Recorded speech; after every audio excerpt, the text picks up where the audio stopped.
Bonjour à toutes et à tous, Doctissimo, c'est le site historique leader en matière de santé avec de l'actu, avec une approche globale de la santé, des journalistes médicaux, des experts médicaux également, des conseils pratiques. Eh bien, nous avons voulu avec Doctissimo aller plus loin avec ces entretiens de la santé Doctissimo et recueillir la vision de décideurs et d'entrepreneurs dans le domaine de la santé. Et nous avons le plaisir de démarrer ces entretiens avec une start-up qui intervient, qui s'appelle Axlife, avec Alexandre Play, bonjour, et Lionel Richard. Bonjour.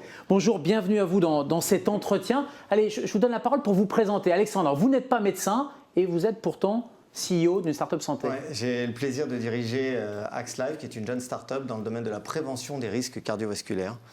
On en parlera, mais on fabrique un dispositif de mesure de la rigidité artérielle. Lionel, pas médecin non plus, mais un vieux routard de la santé, j'allais dire. Pas médecin, expert e-santé depuis un certain nombre d'années. J'ai rejoint l'aventure Axlife pour m'occuper de tout ce qui est affaires publiques, pour essayer de faire avancer la prévention en France, qui est un sujet majeur et qu'on va aborder lors de ces entretiens. Et je suis un passionné en général de la transformation digitale de la santé.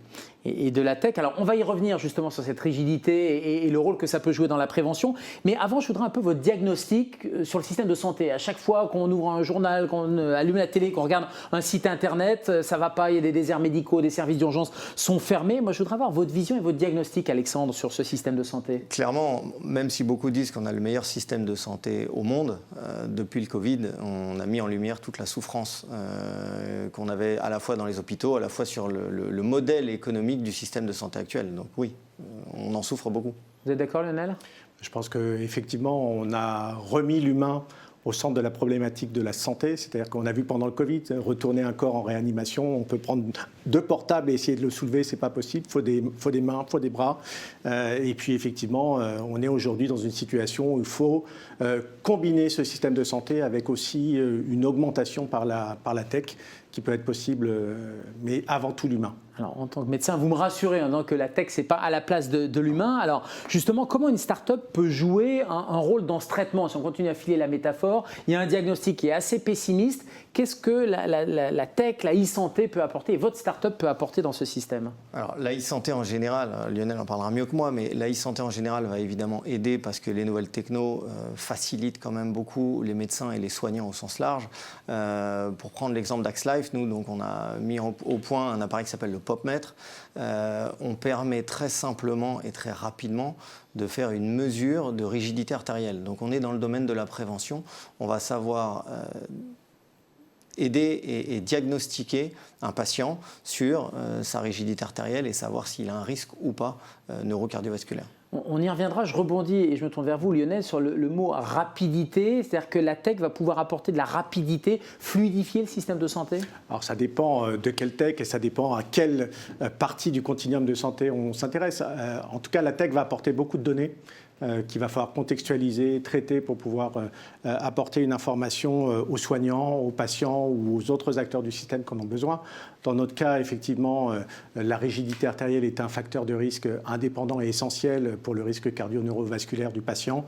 Et c'est vrai qu'aujourd'hui, c'est quelque chose qui n'est pas mesuré, que seule la technologie permet aujourd'hui de mesurer.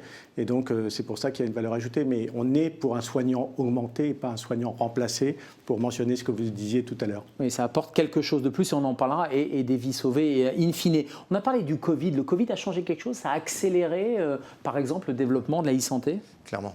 Enfin, tout le monde n'a pas été concerné, mais en tout cas, tous ceux qui ont su surfer, entre guillemets, sur cette vague, la technologie a été tout de suite sollicitée, très clairement par le gouvernement et par le ministère de la Santé, pour justement venir aider et venir être un soutien aux soignants sur le terrain. Voilà, dans le domaine qui est le nôtre, c'est indéniable que ça a aidé, ça a été un superbe accélérateur. Sans trop les exposer physiquement, et c'est un effet qui se manifeste encore 2-3 ans après le Covid ? La tech a vraiment été très utile dans nos vies personnelles et professionnelles et dans le monde de la santé au moment du Covid. Ce qui est peut-être un peu dommage, c'est que beaucoup de choses se soient arrêtées après.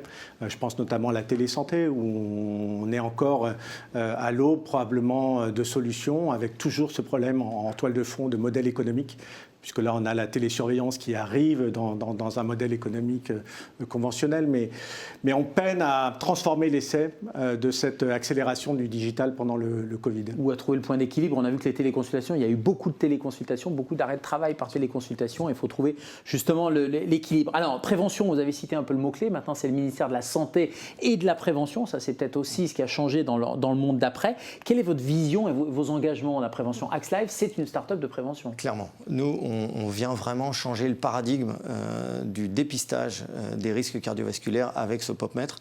Et donc, on n'est ni plus ni moins qu'un appareil de prévention, alors moi je dis qualifié ou quantifié, du risque cardiovasculaire. Pour mesurer, c'est ça le risque cardiovasculaire, Lionel? Alors, on mesure la vitesse d'onde de pouls, donc qui nous traduit la rigidité artérielle du patient, qui est encore une fois un facteur essentiel indépendant du risque cardiovasculaire. On arrive sur 3 étapes de l'évaluation cardiovasculaire. Le dépistage, parce qu'une rigidité artérielle fait que l'individu à qui on la mesure et à qui on la détecte devient un risque cardiovasculaire. Pour être clair, c'est les artères qui sont trop dures. C'est les artères qui sont trop dures et effectivement... C'est l'artériosclérose. C'est l'artériosclérose, tout à fait. Et pas l'athérosclérose, qui est le dépôt de plaques d'athérome. On va mieux identifier les patients à risque, c'est-à-dire qu'un patient hypertendu avec une rigidité artérielle va voir son risque cardiovasculaire d'événement à 10 ans doubler, et on va prévenir parce qu'on va traduire cette rigidité artérielle en âge artériel, qui est un moyen extrêmement intéressant pour le patient pour s'approprier sa santé cardiovasculaire et pour le soignant pour inciter le patient à changer ses comportements hygiéno-diététiques. Oui, ça permet de quantifier, c'est ce que vous disiez, la prévention, alors que sinon c'était des conseils, mangez moins, faites plus de sport, etc. Mais là, ça permet d'avoir une photographie. Il n'y a pas d'autres instruments pour mesurer cette rigidité artérielle, c'est fait en routine. Concrètement, c'est quoi le POPmètre? Comment ça se manifeste? C'est un stylo? C'est un boîtier avec 2 capteurs de photoplétismographie, ce qu'on appelle, c'est des capteurs PPG. Un qu'on pose sur l'index, un qu'on pose à l'orteil. Le patient doit être allongé et en 15 secondes, il a sa mesure. Donc l'examen en tout dure entre 2 à 3 minutes, montre en main. Et de là, on sort tout simplement un score. Alors évidemment, Lionel l'évoquait, la mesure de la vitesse de l'onde de pouls. Plus ça va vite, plus c'est rigide. Donc le but, c'est que ça reste souple. Mais nous, et que l'artère soit souple. Exactement. Et l'artère puisse, on la voit onduler. En fait. C'est le même principe que la prise de la tension artérielle. C'est un plétismographe aussi. Quand on vous prend la tension artérielle au cabinet, c'est un peu le même système, mais là, c'est la version moderne. Alors c'est surtout que la tension, c'est le sang qui circule. Nous, on mesure la souplesse, la rigidité des parois artérielles. Donc c'est vraiment en complément d'une prise de tension. Il ne faut pas l'opposer, mais il faut plutôt venir le compléter. Qui fait cette mesure? C'est un appareil qui est destiné à être chez le médecin généraliste, à être à la maison ou chez le cardiologue? Non, alors, vous demandiez, Gérald, les appareils qui existent aujourd'hui sont la tonométrie par aplanation, par exemple, qui est très opérateur dépendant, des appareils très coûteux. Nous, on n'est pas opérateur dépendant, c'est-à-dire que n'importe qui, en 20 minutes, une demi-heure, peut apprendre à utiliser notre appareil et l'utiliser. On a une très très bonne reproductibilité. Donc ça peut être positionné à différents endroits. On travaille sur des projets en pharmacie d'officine pour améliorer l'évaluation cardiovasculaire et le triage des patients et l'identification des patients à risque. C'est utilisé dans des maisons de santé pluridisciplinaires ou à l'hôpital, en service de cardiologie, de diabétologie, de vasculaire, à un certain nombre d'endroits. Mais ce n'est pas du grand public, on est vraiment sur un outil professionnel, évalué par les professionnels, et qui va permettre de donner un chiffre finalement à un risque et donc rendre un peu plus concret, j'allais dire, la prévention et les mesures surtout de correction. Parce que si j'ai un mode de vie qui n'est pas en faveur de la prévention, là ça me permet de dire « Ah bah tiens, j'ai fait des efforts et j'ai amélioré ce chiffre-là ». C'est ça l'objectif? C'est complètement ça l'objectif pour nous. Justement, le chiffre, c'est l'âge artériel. On affiche en plus l'âge artériel. L'objectif, c'est d'impacter le patient. L'âge de vos artères, comme exactement, nos grands-mères. Exactement. Quel est l'âge de vos artères? Nous, avec le POPmètre, on peut le mesurer en moins de 3 minutes. Et l'idée, c'est d'impacter le patient et d'être son déclencheur de changement de comportement. Tout le monde sait qu'on doit arrêter de fumer, boire moins, mieux dormir, etc., mieux manger. Là, vous avez un élément objectif qui parle à tout le monde pour vous dire, vous avez 35 ans, mais vos artères en ont 50. Ah, là... Mais je peux faire quelque chose. Évidemment. Et c'est ça l'enjeu. Si on revient au cœur de votre métier et justement de la tech, une start-up santé, vous êtes à la fois une formation technique et commerciale. Lionel, un expert de l'AI-santé. C'est quoi les défis majeurs de l'AI-santé justement? On a vu qu'il y a eu un accélérateur, mais qu'il y a eu un coup de frein après le Covid. Qu'est-ce qu'il faut faire pour que ça se développe? Le défi majeur aujourd'hui, c'est de développer les usages. de trouver du sens à cette e-santé, aussi bien côté patient que côté soignant.